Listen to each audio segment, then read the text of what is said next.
Hello दोस्तों, आप सभी का स्वागत है अपने YouTube चैनल एडमिशन इनसाइट पर। आज मैं आप सभी के लिए लेकर आया हूं बिहार डीएलएड एग्जाम 2025 जो कि इंट्रेंस का होगा, उसमें पूछे जाने वाले संभावित प्रश्न को आज मैं आपके बीच लाया हूं। साइंस का संभावित प्रश्न, अगर आप इस क्वेश्चन को कर लेते हैं तो आप एक अच्छा स्कोर करने में सक्षम हो पाएंगे और अपनी उपस्थिति दर्ज करवा पाएंगे अपने रिजल्ट में। तो चलिए करते हैं क्लास को शुरू। ये बहुत ही इंपॉर्टेंट क्वेश्चन आज हम देखने जा रहे हैं। अगर आप इस क्वेश्चन को पूरा कर लेते हैं और इस टाइप से संबंधित जुड़े हुए प्रश्न को हल कर पाते हैं तो आप एक अच्छा स्कोर करने में सक्षम हो पाएंगे। तो चलिए देखते हैं पहला सेट भौतिकी यानी फिजिक्स के 30 महत्वपूर्ण प्रश्न को। इसी तरीके से हम लोग केमिस्ट्री के 30 महत्वपूर्ण क्वेश्चन को देखेंगे, फिर बायोलॉजी, फिर अन्य सब्जेक्ट्स को अगले वीडियो में देखेंगे। तो चलिए करते हैं क्लास को शुरू।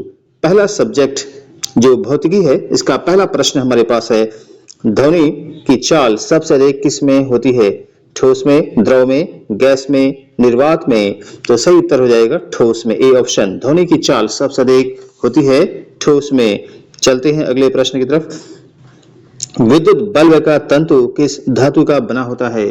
तांबा, टंगस्टन, एल्यूमिनियम, चांदी? तो सही उत्तर हो जाएगा टंगस्टन, यानी विद्युत बल्ब का जो तंतु बना होता है वो टंगस्टन का बना होता है। अगले प्रश्न की तरफ चलते हैं। क्वेश्चन नंबर 3, न्यूटन का तीसरा नियम क्या कहलाता है? संवेग संरक्षण का नियम, क्रिया के बराबर व विपरीत प्रतिक्रिया होती है, बल बराबर द्रव्यमान गुना त्वरण, या ऊर्जा संरक्षण का नियम? तो सही उत्तर हो जाएगा ऑप्शन बी, यानी बल के बराबर व विपरीत प्रतिक्रिया होती है न्यूटन का तीसरा नियम। जितना आप फोर्स लगाएंगे अपोजिट डायरेक्शन से उतना ही फोर्स लगेगा। यह है क्रिया के बराबर विपरीत प्रतिक्रिया। चलते हैं अगले प्रश्न की तरफ। विद्युत धारा की इकाई क्या है? तो बहुत ही इंपॉर्टेंट क्वेश्चन है, तो सही उत्तर हो जाएगा एम्पियर। विद्युत धारा की इकाई एम्पियर। चलते हैं अगले प्रश्न की तरफ। प्रकाश वर्ष किसकी इकाई है? तो प्रकाश वर्ष दूरी की इकाई है। जैसा कि आप जानते हैं प्रकाश वर्ष का अर्थ होता है एक वर्ष में प्रकाश के द्वारा तय की गई दूरी। तो चलते हैं अगले प्रश्न की तरफ। सौर ऊर्जा का प्रमुख स्रोत कौन सा है? ऑक्सीजन, हाइड्रोजन, नाभिकीय विखंडन, या गुरुत्वाकर्षण? तो सही उत्तर हो जाएगा हाइड्रोजन संलयन सौर ऊर्जा का प्रमुख स्रोत माना जाता है। चलते हैं अगले प्रश्न की तरफ, जो कि क्वेश्चन 7वां है। चुंबकीय क्षेत्र की इकाई क्या है? चुंबकीय क्षेत्र की इकाई होती है टेस्ला। क्या होती है? टेस्ला। चलते हैं अगले प्रश्न की तरफ। इलेक्ट्रॉन की खोज किसने की थी? बताइए, न्यूटन ने, जे थॉमसन, या फिर बोर, या फिर मैक्सवेल? तो यहाँ पे ऑप्शन थोड़ा इरेज लग रहा है, जे थॉमसन। सही उत्तर हो जाएगा J Thomson, J Thomson. Sorry, दोबारा मैं लिख देता हूं, जे थॉमसन।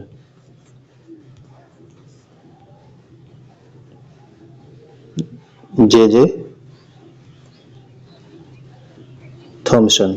तो इलेक्ट्रॉन की खोज की थी जे थॉमसन ने। चलते हैं अगले प्रश्न की तरफ। विद्युत धारा उत्पन्न होती है चुंबकीय बल से, परमाणु संलयन से, इलेक्ट्रॉनों के प्रवाह से, ध्वनि तरंगों से? तो सही उत्तर हो जाएगा इलेक्ट्रॉनों के प्रवाह से। विद्युत धारा उत्पन्न होती है इलेक्ट्रॉनों के प्रवाह से। चलते हैं अगले प्रश्न की तरफ।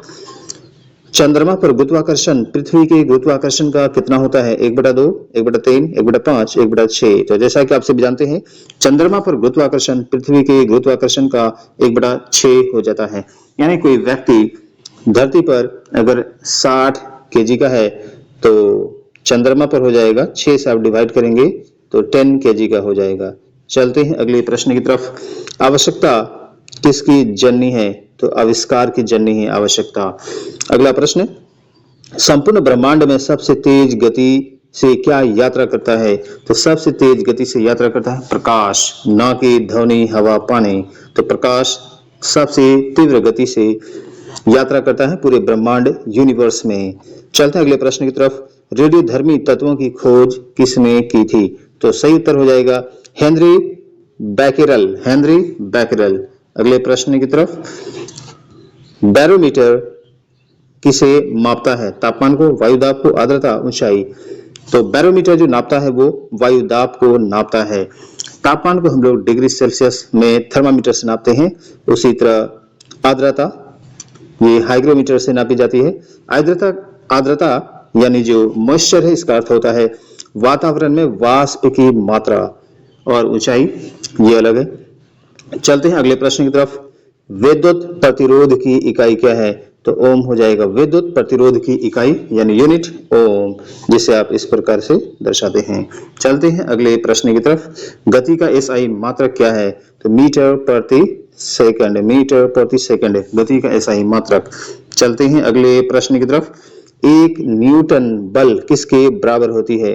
तो एक न्यूटन बल बराबर होती है 1 केजी मीटर पर सेकंड स्क्वायर। अगला प्रश्न, फ्रिक्शन या घर्षण क्या है? बल का प्रतिरोध। आप जानते हैं जब बल लगता है तभी विपरीत दिशा में फ्रिक्शन कार्य करता है। फ्रिक्शन हमेशा बल के अपोजिट डायरेक्शन में कार्य करता है। चलते हैं अगले प्रश्न पर। क्वेश्चन नंबर 19, समय मापने की प्राथमिक यंत्र कौन सा है? तो समय मापने की प्राथमिक यंत्र हो जाती है घड़ी। चलते हैं अगले प्रश्न की तरफ। ध्वनि की तीव्रता किस में मापी जाती है? तो ध्वनि की तीव्रता नापते हैं डेसिबल में, ठीक है। और इसी तरीके से हर्ट्ज, न्यूटन, वाट ये ऑप्शन यहाँ पर नहीं होगा। ध्वनि की तीव्रता मापी जाती है डेसिबल में। चलते हैं अगले प्रश्न की तरफ। क्वेश्चन 21, पृथ्वी पर फ्री फॉलिंग या मुक्त गिरावट के दौरान वस्तु का त्वरण कितना होता है? तो कोई वस्तु जब ऊपर से गिरती है निर्वात में, इसे बोला जाता है फ्री फॉल। तो ये होता है 9.8 मीटर पर सेकंड स्क्वायर। इस स्पीड से कोई वस्तु ऊपर से नीचे गिरती है फ्री फॉल की वजह से। फ्री फॉल यानी आप कोई रुई को ही ऊपर से गिराएं या एक ईंट का टुकड़ा गिराएं। जब निर्वात में गिराएंगे तो सेम समय में दोनों वस्तु नीचे गिरेगी और उसका जो एक्सेलरेशन होगा वो 9.8 मीटर पर सेकंड स्क्वायर होगा। चलते हैं अगले प्रश्न की तरफ। क्वेश्चन नंबर 22, गुरुत्वाकर्षण बल का खोज करता कौन है? गुरुत्वाकर्षण बल का खोज करता है न्यूटन के द्वारा गुरुत्वाकर्षण बल की खोज की गई। चलते हैं अगले प्रश्न की तरफ। आइंस्टीन का प्रसिद्ध समीकरण कौन सा है? बहुत ही फेमस समीकरण है। आइंस्टीन जो वैज्ञानिक है उसके द्वारा प्रतिपादित की गई थी। F = ma, E = mc², P = iv, V = ir। तो यहाँ पर सही उत्तर हो जाएगा ऑप्शन बी यानी E = mc², जो कि आइंस्टीन का प्रसिद्ध समीकरण है। चलते हैं अगले प्रश्न की तरफ। क्वेश्चन नंबर 24, ध्वनि की तीव्रता का मात्रक क्या है? ध्वनि की तीव्रता ये भी नापा जाता है डेसिबल में, डेसिबल, ठीक है। और इसी तरीके से आप बता सकते हैं पास्कल किसकी इकाई है? पास्कल। कमेंट में आप उत्तर दीजिए। चलते हैं अगले प्रश्न की तरफ। जब कोई वस्तु दर्पण के सामने रखी जाती है और प्रतिबिंब उल्टा बनता है तो यह कौन सा दर्पण होता है? तो दर्पण होगा अवतल। अवतल दर्पण में जो प्रतिबिंब बनेगा वो उल्टा बनेगा। अगले क्वेश्चन की तरफ। क्वेश्चन 26, नाभिकीय भट्टी में कौन सी प्रक्रिया होती है? तो नाभिकीय भट्टी में नाभिकीय विखंडन की प्रक्रिया होती है। कौन सी? नाभिकीय विखंडन की। अगला क्वेश्चन 27, अगला क्वेश्चन है ओम्स का नियम क्या कहता है? तो ओम्स का नियम कहता है V = IR, ठीक है। चलते हैं अगले प्रश्न की तरफ। अगला क्वेश्चन हमारे पास है विद्युत मोटर किस सिद्धांत पर कार्य करता है? तो विद्युत मोटर कार्य करता है चुंबकीय प्रेरण के सिद्धांत पर, चुंबकीय प्रेरण के सिद्धांत पर। अगला question, question number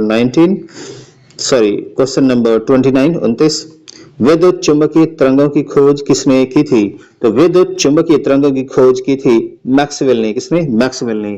next question number 30, electron का आवेश कितना होता है? तो आप सभी जानते हैं इलेक्ट्रॉन का आवेश होता है -1.6 × 10⁻⁻19 कूलम्ब। चलते हैं अगले प्रश्न की तरफ। अब हमारा यहाँ से केमिस्ट्री का प्रश्न शुरू हो रहा है। अभी आपने फिजिक्स के प्रश्न को देखा, तो केमिस्ट्री के पहले प्रश्न को हम लोग देखेंगे। तो चलिए देखते हैं केमिस्ट्री के प्रथम प्रश्न को। तो पहला प्रश्न है जल का रासायनिक सूत्र क्या है? तो बहुत ही आसान सवाल। जल का रासायनिक सूत्र होता है H2O, हाइड्रोजन और ऑक्सीजन, जो कि एक यौगिक है। ये जल का सूत्र है। चलते हैं अगले प्रश्न की तरफ। सबसे हल्का तत्व कौन सा है? तो सबसे हल्का तत्व होता है हाइड्रोजन। कौन सा होता है? हाइड्रोजन। चलते हैं अगले प्रश्न की तरफ। क्वेश्चन 3, हीरा और ग्रेफाइट किस तत्व के अपरूप हैं? तो ये कार्बन के अपरूप हैं, कार्बन के। नेक्स्ट क्वेश्चन, पीतल किसकी मिश्र धातु है? तो पीतल मिश्र धातु है तांबा और जस्ता की, तांबा और जस्ता की। चलते हैं क्वेश्चन 5 पे। अगला सवाल है हमारे पास, सबसे अधिक विद्युत कुचालक धातु कौन सी है? तो सबसे अधिक विद्युत सुचालक गुड कंडक्टर वो है चांदी, चांदी। अगला प्रश्न है, नाभिकीय ऊर्जा किस सिद्धांत पर आधारित है? तो नाभिकीय ऊर्जा सिद्धांत पर आधारित है नाभिकीय विखंडन के। नाभिकीय ऊर्जा किस सिद्धांत पर आधारित है? नाभिकीय विखंडन। अगला क्वेश्चन, आवर्त सारणी में कुल कितने समूह होते हैं? तो कुल 18 समूह होते हैं आवर्त सारणी में। चलते हैं क्वेश्चन नंबर 8 पर। 8वां प्रश्न हमारे पास है, कोई गैस आयतन में सबसे अधिक संकुचित कब होता है? तो सही उत्तर हो जाएगा उच्च दाब और निम्न तापमान पर, उच्च दाब और निम्न तापमान पर। यानी कोई गैस आयतन में सबसे अधिक संकुचित कब होती है? कहा जा रहा है कोई गैस का आयतन है, आयतन यानी वॉल्यूम आप जानते हैं, कोई वस्तु कितना स्पेस या जगह ऑक्यूपाई कर रही है यानी कवर कर रही है, और उसे जब हम कंप्रेस करेंगे, संकुचित करेंगे, दबाएंगे, तो किस स्थिति में गैस को सबसे ज्यादा संकुचित किया जा सकता है यानी कंप्रेस किया जा सकता है? तो उच्च दाब और निम्न तापमान पर, यानी तापमान मिनिमम होगी और दाब जो प्रेशर होगा वो ज्यादा होगा। तो चलते हैं अगले क्वेश्चन पर। अगला क्वेश्चन है हमारे पास क्वेश्चन 9, क्षारीय घोल का पीएच मान कैसा होता है? तो क्षारीय घोल का पीएच मान होता है 7 से अधिक। चलते हैं अगले क्वेश्चन की तरफ। क्वेश्चन नंबर 10, साबुन बनाने की प्रक्रिया क्या कहलाती है? तो इसे कहते हैं सैपोनिफिकेशन, सैपोनिफिकेशन। चलते हैं अगले क्वेश्चन की तरफ, रासायनिक अभिक्रियाओं की गति को बढ़ाने वाला पदार्थ को क्या कहते हैं? उत्प्रेरक। यानी रासायनिक अभिक्रिया को कम या ज्यादा किया जाता है उत्प्रेरक के द्वारा। चलते हैं अगले प्रश्न की तरफ। क्वेश्चन 12, मानव शरीर में सर्वाधिक मात्रा में पाया जाने वाला तत्व कौन सा है? तो मानव शरीर में सर्वाधिक मात्रा में पाया जाने वाला तत्व है ऑक्सीजन। बहुत ही इंपॉर्टेंट सवाल है, ऑक्सीजन मानव शरीर में सबसे अधिक पाया जाता है। कौन सा पदार्थ? तो वो है ऑक्सीजन। चलते हैं अगले प्रश्न पर, रेडियोधर्मी की खोज किसने की? तो रेडियोधर्मी की खोज की हेनरी बैकेरल, हेनरी बैकेरल। चलते हैं क्वेश्चन 14 पर, पानी का घनत्व अधिकतम कब होता है? तो 4 डिग्री सेल्सियस पर, 4 डिग्री सेल्सियस पर पानी का घनत्व अधिकतम होता है। चलते हैं क्वेश्चन नंबर 15, वायुमंडल में सबसे अधिक मात्रा में कौन सी गैस पाई जाती है? तो वायुमंडल में सबसे अधिक मात्रा में पाई जाती है नाइट्रोजन गैस। कितने प्रतिशत? तो 78% अप्रॉक्स वायुमंडल में पाई जाती है। Oxygen 21% approx. चलते हैं अगले क्वेश्चन पर। क्वेश्चन 16, कौन सा अम्ल पेट में पाया जाता है? तो पेट में पाया जाता है हाइड्रोक्लोरिक अम्ल HCl। तो पेट में पाया जाने वाला गैस है HCl यानी हाइड्रोक्लोरिक अम्ल। चलते हैं क्वेश्चन 17। क्वेश्चन 17 में बोला जा रहा है, कांच किसका मिश्रण है? यानी कांच किससे मिलकर बना है? सिलिका, सोडा और चूना, सिल्वर, सोडा और कॉपर, चूना, तांबा और लोहा, पोटेशियम, कैल्शियम और हीलियम। तो सही उत्तर हो जाएगा ऑप्शन ए, सिलिका, सोडा और चूना से मिलकर बना है कांच। चलते हैं अगले क्वेश्चन की तरफ, पेंसिल में प्रयुक्त ग्रेफाइट किसका अपरूप है? तो ये ग्रेफाइट भी कार्बन के अपरूप हैं। चलते हैं क्वेश्चन 19 पर, और क्वेश्चन 19 में पूछा जा रहा है, बहुत ही आसान सवाल, बिजली के बल्ब में कौन सी गैस भरी जाती है? तो बिजली के बल्ब में आर्गन गैस भरी जाती है। चलते हैं अगले क्वेश्चन पर, संगमरमर का रासायनिक नाम क्या है? Calcium carbonate, calcium carbonate. VVI प्रश्न है, अलग अलग एग्जाम में पूछे जाते हैं। संगमरमर का रासायनिक नाम कैल्शियम कार्बोनेट। चलते हैं क्वेश्चन नंबर 21 पर। अगला प्रश्न हमारे पास क्वेश्चन 21, जो कि है मीथेन का रासायनिक सूत्र क्या है? मीथेन का रासायनिक सूत्र CH4। चलते हैं अगले क्वेश्चन पर। Question number 22। क्वेश्चन 22 हमारे पास है, नाभिकीय रिएक्टर में मंदक या मॉडरेटर के रूप में क्या प्रयुक्त होता है? तो ये यहां से ऑप्शन है हमारे पास, लोहा, ग्रेफाइट, पारा, सिल्वर। तो सही उत्तर हो जाएगा ग्रेफाइट नाभिकीय रिएक्टर में मंदक या मॉडरेटर के रूप में इस्तेमाल होता है ग्रेफाइट। ये भी इंपॉर्टेंट प्रश्न है हमारे पास। चलते हैं अगले प्रश्न की तरफ। गैसों का द्रवण किस सिद्धांत पर आधारित है? तो ये है जूल थॉमसन प्रभाव। जूल थॉमसन प्रभाव। गैसों का द्रवण किस सिद्धांत पर आधारित है? जूल थॉमसन प्रभाव। चलते हैं अगले क्वेश्चन पर। Question number 24। कृत्रिम वर्षा कराने के लिए कौन सा यौगिक प्रयोग किया जाता है? तो ये प्रयोग किया जाता है सिल्वर आयोडाइड। Silver iodide. कृत्रिम वर्षा यानी जब वायुमंडल में वर्षा नहीं हो रही होती है किसी खास क्षेत्र में, तो गवर्नमेंट की ऑर्डर पर कुछ खास यौगिक होते हैं, उसका इस्तेमाल करके वर्षा करवाई जाती है। तो उस यौगिक का नाम है सिल्वर आयोडाइड। हाल फिलहाल में आपने न्यूज सुना होगा कि सऊदी अरब में और जो संयुक्त अरब अमीरात है वहां पर बाढ़ आ गई है। तो बाढ़ आने के पीछे एक ये कारण भी था कि वहां पर कृत्रिम वर्षा कराई गई थी और वहां पर जिसकी वजह से जलवायु में परिवर्तन देखने को मिला और बहुत ज्यादा बारिश हुई। तो सिल्वर आयोडाइड कृत्रिम वर्षा कराने के लिए उपयोग की जाती है। चलते हैं अगले क्वेश्चन की तरफ। Question number 25। खनिजों से धातु निकालने की प्रक्रिया को क्या कहा जाता है? खनिजों से धातु निकालने की प्रक्रिया को धातु कर्म बोला जाता है। क्या बोला जाता है? धातु कर्म। चलते हैं अगले क्वेश्चन पर। नींबू में कौन सा अम्ल पाया जाता है? तो नींबू में पाया जाता है साइट्रिक अम्ल। साइट्रिक अम्ल नींबू में पाया जाने वाला अम्ल है साइट्रिक अम्ल। बताइए चींटी के डंक में कौन सी अम्ल होती है? तो चींटी के डंक में अम्ल होती है मेथनोइक अम्ल, मेथनोइक एसिड। चलते हैं अगले क्वेश्चन पर। क्वेश्चन 27। लोहे में जंग लगने की प्रक्रिया क्या कहलाती है? तो ऑक्सीकरण। ऑक्सीजन के संयोग से जो रिएक्शन तैयार होता है ऑक्सीजन के मिलने से ऑक्सीकरण कहलाता है। लोहे में जंग लगने की प्रक्रिया क्या कहलाती है? ऑक्सीकरण। चलते हैं अगले क्वेश्चन पर। क्वेश्चन नंबर 25 जो कि केमिस्ट्री का प्रश्न है। तो इसमें बोला गया है खनिजों से धातु निकालने की प्रक्रिया को क्या कहा जाता है? तो ये कहते हैं धातु कर्म। खनिजों से धातु निकालने की प्रक्रिया धातु कर्म। चलते हैं क्वेश्चन नंबर 26। नींबू में कौन सा अम्ल पाया जाता है? तो साइट्रिक अम्ल। खट्टे पदार्थ जो भी होंगे, नींबू किसी भी प्रकार का नींबू, चाहे बड़ा नींबू हो छोटा नींबू हो, तो सभी में पाया जाएगा साइट्रिक अम्ल। चलते हैं अगले प्रश्न पर। ये क्वेश्चन शायद हमारा यहाँ पे रिपीट है। लोहे में जंग लगने की प्रक्रिया क्या कहलाती है? ऑक्सीकरण। इसी तरीके से अगला प्रश्न क्वेश्चन 28। ओजोन का रासायनिक सूत्र क्या है? ओजोन का रासायनिक सूत्र हो जाएगा O3। क्या हो जाएगा? O3। चलते हैं अगले प्रश्न क्वेश्चन 29।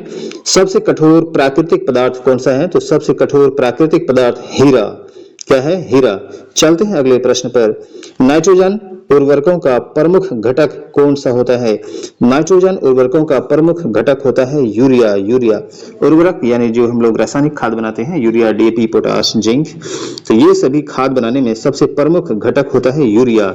नाइट्रोजन उर्वरक यानी नाइट्रोजन से बनाए जाने वाले उर्वरक यानी खाद में सबसे ज्यादा पाया जाएगा यूरिया में। चलते हैं अगले प्रश्न जो कि हमारा है जीव विज्ञान का बायोलॉजी। ये आपने 30 क्वेश्चन केमिस्ट्री के करे। आप कमेंट में बता सकते हैं आपके कितने प्रश्न सही हुए या आप कितने प्रश्न के उत्तर पहले से जानते थे। तो जीव विज्ञान के 30 इंपॉर्टेंट क्वेश्चन को आज हम लोग देखने जा रहे हैं अभी। तो पहला क्वेश्चन हमारे पास है, मानव शरीर की सबसे बड़ी ग्रंथि कौन सी है? तो सबसे बड़ी ग्रंथि है यकृत यानी लीवर, जिसे आप कलेजी भी कहते हैं। चलते हैं दूसरे प्रश्न पर। रक्त में ऑक्सीजन का परिवहन किसके द्वारा होता है? तो ऑक्सीजन का परिवहन होता है हीमोग्लोबिन के द्वारा, यानी ऑक्सीजन को ब्लड में फ्लो कराया जाता है। जो आपने धमनी और शिरा का नाम सुना होगा, तो धमनी में ऑक्सीजन फ्लो करती है हीमोग्लोबिन की मदद से और रिटर्न आती है शिरा के माध्यम से कार्बन डाइऑक्साइड फॉर्मेट में, और वो फिर हमारे फेफड़े होते हुए हमारे नासा द्वार होते हुए शरीर से बाहर जाता है। चलते हैं अगले प्रश्न क्वेश्चन 3। मानव शरीर में रक्त का पीएच मान कितना होता है? रक्त का पीएच वैल्यू कितना होता है? वो होता है 7.4, 7.4। चलते हैं अगले प्रश्न क्वेश्चन नंबर 4 पर, जो कि है सबसे छोटी हड्डी कौन सी है हमारे शरीर में? आप बता सकते हैं। तो सबसे छोटी हड्डी है स्टेप्स। स्टेप्स मानव शरीर में पाई जाने वाली सबसे छोटी हड्डी का नाम है स्टेप्स। चलते हैं अगले प्रश्न पर। विटामिन B12 में कौन सा तत्व पाया जाता है? तो विटामिन B12 में पाया जाता है कोबाल्ट। क्या पाया जाता है? कोबाल्ट। चलते हैं अगले प्रश्न। मानव शरीर में कितनी हड्डियां पाई जाती है या होती है? तो 206, ऑप्शन डी सही हो जाएगा। चलते हैं अगले प्रश्न पर। क्वेश्चन 7, किस विटामिन की कमी से स्कर्वी रोग होता है? तो विटामिन सी की कमी से स्कर्वी रोग होता है। क्या आप बता सकते हैं स्कर्वी रोग के लक्षण क्या है? स्कर्वी रोग किसे कहा जाता है? तो विटामिन सी की कमी से होती है स्कर्वी रोग। ध्यान से सुने, स्कर्वी रोग आपके मसूड़े से खून निकलने की प्रक्रिया होती है। जब आपके मसूड़े से खून निकलती है, इसे बोला जाता है स्कर्वी रोग। जब आप सेब खा रहे होते हैं या किसी हार्ड चीज को खाते हैं तो उसमें ब्लड लग जाता है आपके सेब में, या फिर आपके दांतों से ब्लड आने शुरू हो जाते हैं, दांत के जड़ यानी मसूड़े से। इसे कहा जाता है स्कर्वी, जो कि विटामिन सी की कमी से होती है। तो आप विटामिन सी का प्रयोग करें, आप टमाटर का सेवन करें, नींबू का सेवन करें, ये रोग समाप्त हो जाएगा। चलते हैं अगले प्रश्न पर। क्वेश्चन 8 पर। 8वां प्रश्न है, डीएनए की खोज किसने की थी? तो डीएनए की खोज की थी वाटसन और क्रिक। वाटसन और क्रिक। चलते हैं अगले प्रश्न पर। मानव शरीर की सबसे बड़ी कोशिका कौन सी होती है? तो मानव शरीर की सबसे बड़ी कोशिका होती है अंडाणु, एग सेल, जो कि मादा में पाया जाता है। चलते हैं क्वेश्चन 10 पर। 10वां सवाल है हमारे पास, कौन सा अंग रक्त को शुद्ध करता है? तो रक्त को शुद्ध करता है गुर्दा, किडनी। किडनी ही हमारे रक्त को फिल्टर करता है, छानता है, जिनकी संख्या होती है 2। चलते हैं अगले प्रश्न पर। अगला प्रश्न 11 नंबर, पत्तों का हरा रंग किसके कारण होता है? तो पत्तों का हरा रंग होता है क्लोरोफिल के कारण। चलते हैं अगले प्रश्न पर। क्वेश्चन नंबर 12 बायोलॉजी का। तो 12वां क्वेश्चन है, कौन सा विटामिन सूर्य के प्रकाश से प्राप्त होता है? तो विटामिन डी सूर्य के प्रकाश से प्राप्त होता है, इसलिए सूर्य का प्रकाश भी लेना क्या है? आवश्यक। अगला प्रश्न है, नाइट्रोजन स्थिरीकरण करने वाले जीवाणु कौन से हैं? नाइट्रोजन स्थिरीकरण करने वाले जीवाणु हैं राइजोबियम। राइजोबियम, ये भी वीवीआई प्रश्न है, इसे भी आप याद रखेंगे। राइजोबियम, जो कि नाइट्रोजन स्थिरीकरण करने वाले जीवाणु पाए जाते हैं, जो कि इसी सवाल को दूसरे तरीके से पूछा जा सकता है। दलहनी पौधों के जड़ों में पाया जाने वाला जीवाणु है राइजोबियम। चलते हैं अगले प्रश्न पर। क्वेश्चन 14 नंबर क्वेश्चन में बोला गया है, कौन सा रक्त समूह सर्वाधिक दाता है या यूनिवर्सल डोनर, यानी कौन सा ब्लड ग्रुप सभी को ब्लड दे सकता है? तो वो है ऑप्शन डी, यानी ओ ग्रुप। ओ ग्रुप के जो ब्लड वाले होंगे वो सभी को रक्त दे सकते हैं। चलते हैं अगले प्रश्न पर। क्वेश्चन 15, पाचन तंत्र का सबसे लंबा अंग कौन सा है? तो छोटी आंत। छोटी आंत पाचन तंत्र का सबसे लंबा अंग है। ध्यान रहे, छोटी आंत की लंबाई बड़ी होती है और बड़ी आंत की लंबाई छोटी होती है। छोटी आंत की लंबाई 6 से 7 मीटर अप्रॉक्स होती है एक एडल्ट जवान पुरुष में। चलते हैं अगले प्रश्न पर। मनुष्य की हृदय धड़कन किसके नियंत्रण में होती है? तो मस्तिष्क के नियंत्रण में, मस्तिष्क के द्वारा कंट्रोल किया जाता है हृदय के धड़कन को। चलते हैं अगले प्रश्न पर। आप चाहेंगे तो धड़कन को रोक नहीं सकते या कम ज्यादा नहीं कर सकते। अगला क्वेश्चन, कौन सा हार्मोन रक्त में शर्करा की मात्रा को नियंत्रित करता है? कौन सा हार्मोन रक्त में शर्करा की मात्रा को नियंत्रित करता है? शर्करा की मात्रा को नियंत्रित करता है, कंट्रोल करता है इंसुलिन। इंसुलिन। चलते हैं अगले प्रश्न पर। क्वेश्चन नंबर 18, मानव मस्तिष्क के कितने मुख्य भाग होते हैं? तो मानव मस्तिष्क के मुख्य 3 भाग होते हैं।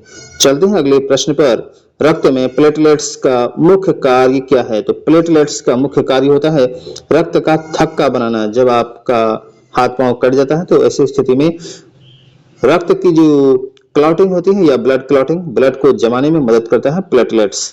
चलते हैं अगले प्रश्न पर। क्वेश्चन नंबर 20, टाइफाइड किस बैक्टीरिया से होता है? टाइफाइड होता है साल्मोनेला टाइफी। साल्मोनेला टाइफी की वजह से होती है टाइफाइड। इस तरह से आप याद रखेंगे, टाइफाइड टॉ से और साल्मोनेला टाइफी, टाइफी भी टॉ से। तो टाइफाइड किस बैक्टीरिया से होता है? साल्मोनेला टाइफी की वजह से। अगला क्वेश्चन, मलेरिया किस मच्छर के काटने से फैलता है? तो मलेरिया फैलता है मादा एनोफिलीज मच्छर के काटने से। मादा एनोफिलीज मच्छर जब काटती है तो उससे होता है मलेरिया। चलते हैं अगले प्रश्न की तरफ। अगला प्रश्न हमारे पास है क्वेश्चन नंबर 22, रक्त का लाल रंग किसके कारण होता है? तो रक्त का लाल रंग होता है हीमोग्लोबिन के कारण। चलते हैं, जिसे हम Hg से दर्शाते हैं। चलते अगले प्रश्न पर। मानव हृदय में कुल कितने कक्ष होते हैं? कुल 4 कक्ष या चैम्बर होते हैं मानव हृदय में। अगला प्रश्न, पादपों में जल परिवहन किस ऊतक द्वारा होता है?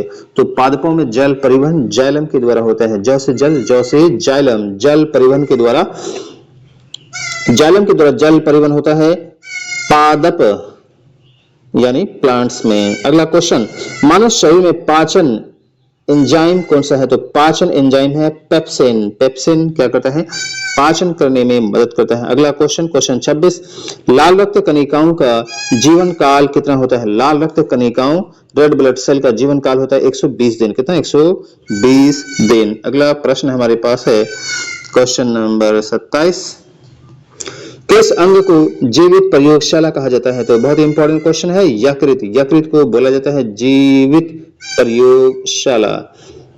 चलते हैं अगले क्वेश्चन पर। क्वेश्चन 28, इंसुलिन हार्मोन किस अंग से स्रावित होती है? तो इंसुलिन स्रावित होती है अग्न्याशय से या पैंक्रियास से। पैंक्रियास को ही बोला जाता है मिश्रित ग्रंथि। कैसी ग्रंथि? मिश्रित ग्रंथि, मिक्स्ड ग्लैंड बोला जाता है पैंक्रियास को, यानी अग्न्याशय को। इंसुलिन का स्राव होता है अग्न्याशय से। अगला क्वेश्चन हमारे पास क्वेश्चन नंबर 26। तो 26वें प्रश्न को देखते हैं। तो 26वां प्रश्न है, लाल रक्त कणिकाओं का जीवन काल कितना होता है? रेड ब्लड सेल का जीवन काल 120 दिन अभी देख चुके हैं। और जीवित प्रयोगशाला है यकृत। अगला क्वेश्चन हमारे पास है इंसुलिन हार्मोन का स्राव अग्न्याशय। लास्ट दो क्वेश्चन। 29वां क्वेश्चन, पानी में घुलने वाली विटामिन कौन सी है? पानी में घुलने वाली विटामिन है विटामिन बी और सी, विटामिन बी और सी। अगला क्वेश्चन, लास्ट क्वेश्चन आज का, डेंगू बुखार किस वायरस से होता है? तो डेंगू बुखार होता है डेंगू वायरस से। डेंगू बुखार डेंगू वायरस से। तो आज आपने यहाँ पर देखा बहुत ही इंपॉर्टेंट क्वेश्चन। अगर आप इन सभी क्वेश्चन को कर लेते हैं और इसमें एक आपके अच्छे स्कोर आ रहे हैं तो आप यकीन मानिए आप आने वाले एंट्रेंस एग्जाम में क्वालिफाई कर पाएंगे। तो इसी तरह की और लेटेस्ट वीडियो पाने के लिए हमारे वीडियो को ज्यादा से ज्यादा लाइक कीजिए, सब्सक्राइब कीजिए, शेयर करिए। मिलते हैं नेक्स्ट वीडियो में। धन्यवाद।